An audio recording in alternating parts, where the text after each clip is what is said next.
Hi viewers, welcome to our channel. ప్రస్తుతం మనతో పాటు దాము బాలాజీ గారు సీనియర్ జర్నలిస్ట్ ఉన్నారు. వారితో ఒకసారి మాట్లాడదాం. సార్ నమస్కారం. సార్ నమస్తే. భారత్ కి పాకిస్తాన్ కి మరోసారి యుద్ధం వచ్చే సూచనలు అయితే కనిపిస్తున్నాయి సార్. అంటే సింధు నది జలాల్ని ఆపేస్తే మేము ఊరుకోం, మేము దాడులు చేస్తామంటూ పాకిస్తాన్ నుంచి బిలావల్ భుట్టో ప్రకటన ఒకటి జారీ చేయడం జరిగింది. మరి నిజంగా ఈ రకంగా దాడులు చేసే అవకాశం కనిపిస్తుందా? ఒకవేళ సింధు నది జలాల విషయంలో భారత్ అదే విధమైన ధోరణి ఉంచితే అసలు ఈ సింధు నది జలాల్ని ఆపడం అనేది చట్టం ఏం చెప్తుంది దీనికి సంబంధించి? అంటే ఇంటర్నేషనల్ చట్టాల పరంగా ఇది కరెక్ట్ అంటారా లేదంటారా? మరి యుద్ధం వచ్చే అవకాశాలు కనిపిస్తున్నాయి సార్. మళ్ళీ పాకిస్తాన్ ఇండియా మధ్య ఉద్రిక్త వాతావరణం నిన్నటి నుంచి పెరిగింది.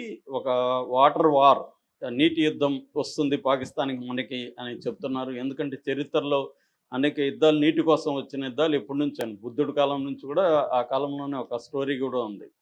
సో అప్పుడు బుద్ధుడు పరిష్కరిస్తాడు 2 తెగల మధ్య నీటి యుద్ధం అనేది. నీరు అనేది వెరీ ఇంపార్టెంట్. కాబట్టి అది మన రాష్ట్రాల మధ్య కూడా చూస్తున్నాం. తెలంగాణ ఆంధ్ర మధ్య కానీ, ఆంధ్ర కర్ణాటక మధ్య కానీ, తమిళనాడు కర్ణాటక మధ్య కానీ ఈ నీటి యుద్ధాలు అనేవి జరుగుతున్నాయి రకరకాల రూపాల్లో. అలాగా ఇప్పుడు మనం ఆపరేషన్ సింధూర్ ముందు, అంటే పహల్గామ్ అటాక్ ఏప్రిల్ 23 జరిగిన తర్వాత మనం తీసుకున్న నిర్ణయాల్లో ప్రధానమైనది ఏంటంటే ఈ ఇండస్ వాటర్ ట్రెటీ, ఐడబ్ల్యూటీ అనే దాన్ని మనం అబేయన్స్లో పెట్టాం. ఇది 1960లో ఇండస్ వాటర్ ట్రెటీ అనేది మనకు పాకిస్తాన్కి మధ్య వరల్డ్ బ్యాంక్ మీడియేషన్లో ఒక ఒప్పందం జరిగింది. ఆ ఒప్పందం ప్రకారం మొత్తం 6 నదులు ఉంటాయి మనకి పాకిస్తాన్కి మధ్య. అవి రావి, బీస్, సట్లజ్, ఈ 3 నదులేమో తూర్పు నదులు, తూర్పు వైపుగా ప్రవహించే నదులు. వీటిని ఇండియా వాడుకోవాలి. ఈ జలాల్ని ఇండస్, జేలం, చెనాబ్ ఇవి వెస్ట్రన్ రివర్స్, వీటినేమో పాకిస్తాన్ వాడుకోవాలి. కాకపోతే ఇండియా ఏం చేసిందంటే ఇక్కడ కిషన్ గంగా అండ్ రాత్లే 2 డ్యాముల్ని కట్టింది. ఏది వాళ్ళు వాడుకోవాల్సిన నదుల్లో, ఈ వెస్ట్రన్ నదుల్లో కడితే దీని మీద వాళ్ళు అబ్జెక్షన్ ఇంతకుముందే చేశారు. అయితే మన వాళ్ళు ఏమంటారంటే ఇది run of the river water తప్ప డ్యాములో నిల్వ ఉండే వాటర్ కాదు, మేము రివర్ వచ్చినప్పుడు ఆ వాటర్ని వాడుకోవడానికి మాత్రమే ఈ డ్యాములు కట్టామనేది ఇండియా చెప్తుంది. అది డిస్ప్యూట్లో ఉంటుంది. అంటే లార్జ్ స్కేల్ స్టోరేజ్ మేము చేయట్లేదని. అయితే ఇప్పుడు మళ్ళీ ఎందుకు కొత్తగా చర్చలోకి వచ్చిందంటే ఈ మధ్య ఒక పరిణామం జరిగింది. అది అమిత్ షా ఏం చెప్పాడంటే అసలు మేము ఇంకా ఈ ఒప్పందాన్ని మళ్ళీ తిరగతోడము, ఇంతే పర్మనెంట్గా క్యాన్సిల్ ఇది అనేది ఒక స్టేట్మెంట్ ఇచ్చాడు. కాశ్మీర్ ముఖ్యమంత్రి కూడా అలాగే మాట్లాడాడు, ఒమర్ అబ్దుల్లా. సో దీంతో ఇప్పుడు పాకిస్తాన్లో వేడి మొదలైంది. పాకిస్తాన్లో ఆల్రెడీ వాళ్ళ గవర్నమెంట్లో వివిధ ప్రతినిధులు మీరు వాటర్ వదలకపోతే మేము రక్తం పారిస్తామని కూడా స్టేట్మెంట్ ఇచ్చాడు. ఇప్పుడు లేటెస్ట్గా పాకిస్తాన్లో పాకిస్తాన్ పీపుల్స్ పార్టీ చైర్మన్, మాజీ ఫారిన్ మినిస్టరు బిలావల్ భుట్టో జర్దారీ ఆయన పేరు, ఆయన పాకిస్తాన్ నేషనల్ అసెంబ్లీ బడ్జెట్ సెషన్లో మాట్లాడుతూ ఇండియాకు ఒక తీవ్ర హెచ్చరిక చేశాడు. అదేంటంటే మీరు కానీ అమిత్ షా చెప్పినట్టు మళ్ళీ ట్రీటీని యాజ్ ఇట్ ఈజ్గా అలో చేయకపోతే, వాటర్ మాకు ఆపేస్తే మేము దీన్ని అగ్రెషన్గా భావిస్తాము, యాక్ట్ ఆఫ్ వార్గా భావిస్తాము. యుఎన్ చార్టర్ ప్రకారం, యునైటెడ్ నేషన్స్ చార్టర్ ప్రకారం కూడా ఇది తప్పు. యూనిలేటరల్గా అంటే 2 పార్టీలు ఒక ఒప్పందంలో ఉన్నప్పుడు ఒక పార్టీ నీ ఇష్టం వచ్చిన నిర్ణయాలు తీసుకోవడానికి లేదు. అది ఒప్పందంలో కూడా ఉంది.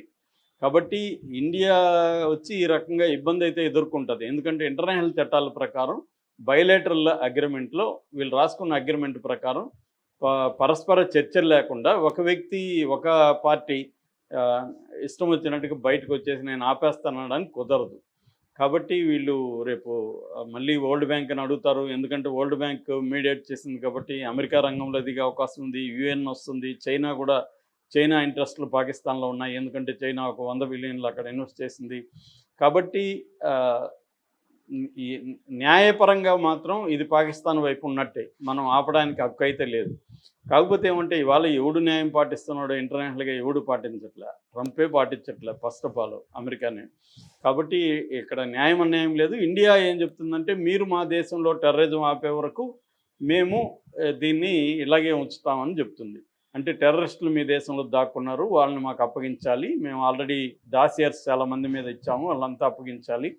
అట్లాగే టెర్రరిజం ఇండియాలో మేము ప్రోత్సహించమని చెప్పాలి, మొన్న పహల్గామ్ నిందితులను కూడా మాకు అప్పగించాలి. ఇవన్నీ కండిషన్స్ ఉన్నాయి. దానికి పాకిస్తాన్ ఏమంటుంది, అసలు పహల్గామ్కి మాకు సంబంధం లేదు, మా వాళ్ళు ఎవరు చేయలేదు, నిజానికి మేము టెర్రరిజం బాధితులు. మా దాదాపు 2000కు పైన సంఘటనలు జరిగితే 90,000 మంది పాకిస్తాన్ పౌరులు టెర్రరిస్ట్ యాక్టివిటీలో చనిపోయినారు.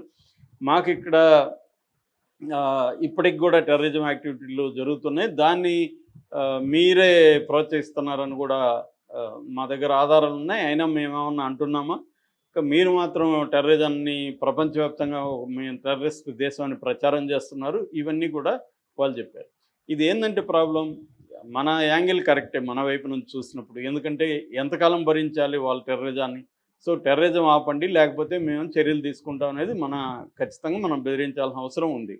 అయితే వాళ్ళ పాయింట్ ఆఫ్ వ్యూ ఏంది, అక్కడ ఇండస్ బేసిన్లోనే మొత్తం అగ్రికల్చర్ కానీ లేకపోతే 80% అగ్రికల్చర్ దాని మీద డిపెండ్ అయింది.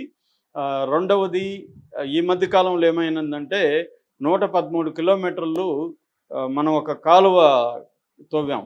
అది ఎక్కడంటే చేనాబ్ రావి బీచ్ సట్లజ్ కెనాల్ లింక్ అంటారు. ఆ లింక్ తవ్వడం వల్ల నీటిని మళ్ళిస్తున్నాం. మనం మామూలుగా మన వాటర్ని అన్ని నదులను ఆపడం కూడా మన వల్ల కష్టం.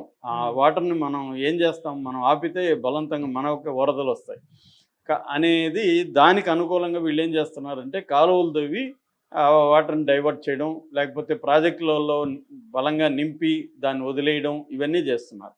సో ఇప్పుడు వాళ్ళ ప్రాబ్లం ఏంటంటే వస్తే వరదలు వస్తాయి, మన వాళ్ళు గట్టిగా వదిలితే, లేకపోతే కరువుతో అల్లాడిపోయే పరిస్థితి ఉంది. వాళ్ళు ముఖ్యంగా మంగళ అండ్ తర్బెలా అనే 2 డ్యామ్స్ ఆల్మోస్ట్ ఎండిపోయే పరిస్థితి అక్కడ ఉంది. 80% అగ్రికల్చర్ ఉంది, తర్వాత పవర్ జనరేషన్ దీని మీదనే ఆధారపడింది, తర్వాత ఇండస్ట్రియల్ వాటర్ కావచ్చు, తాగునీరు కావచ్చు. దీంట్లో ఆల్రెడీ వాటర్ క్రైసిస్లో ప్రపంచంలోనే ఎక్కువగా వాటర్ సంక్షోభం ఉన్న దేశాల్లో పాకిస్తాన్ ఒకటి. కాబట్టి వాళ్ళ అగ్రికల్చర్ దాదాపు 25% నుంచి 30% జీడిపిలో అగ్రికల్చరే ఉంటుంది వాళ్ళకి. ఇంత ఇబ్బందుల్లో ఉంది కాబట్టి వాళ్ళు మాట్లాడడాన్ని మనం అర్థం చేసుకోవచ్చు. బట్ యుద్ధం వస్తుందా అంటే యుద్ధం రాకపోవచ్చు. దీనివల్ల యుద్ధం వస్తుంది అనేది డౌట్ఫుల్లే. కానీ చెప్పలేము, ఒక్కోసారి సిల్లీ రీజన్స్తో కూడా యుద్ధాలు వస్తున్న సందర్భాలు మనం చూస్తున్నాము. ఇరాన్ ఇజ్రాయెల్ చూస్తున్నాం కదా. ఇజ్రాయెల్ ఒక పక్క, ఇరాన్ ఒక పక్క చర్చలకు వెళ్తుంటే కూడా ఇజ్రాయెల్ దాడి చేసింది, మళ్ళీ అమెరికా చేసింది. అదొక విచిత్రమైన కండిషన్. ఏ కామన్ సెన్స్ ఎవడికి ఉన్నా వాడికి అర్థం కాని పరిస్థితి, ఏంట్రా ఇదని.